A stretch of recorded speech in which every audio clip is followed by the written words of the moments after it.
जव्हार तालुक्यात कम्युनिस्ट पक्षातर्फे केंद्र सरकार विरुद्ध विविध कारणांवरून आंदोलन करण्यात आले।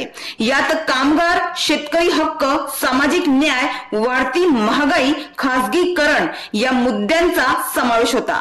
तसेच केंद्र सरकारने अमेरिकेच्या दबावाखाली येऊन कापसावरील आयात कर रद्द केल्याने कापूस उत्पादक शेतकरी प्रचंड अडचणीत येणार आहे।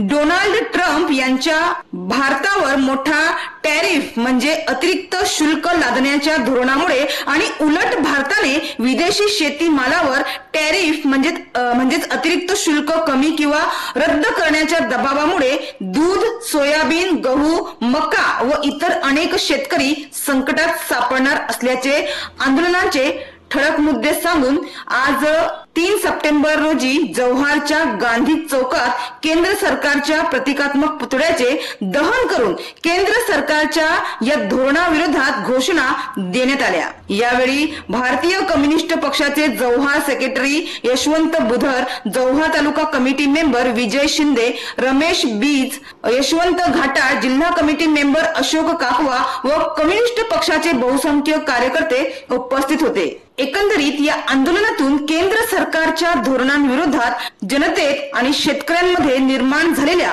असंतोषाला वाचा फोडण्यात आली। त्यामुळे शेतकऱ्यांच्या प्रश्नांकडे केंद्र सरकारने गांभीर्याने लक्ष द्यावे अशीच या आंदोलनकर्त्यांची मागणी आहे।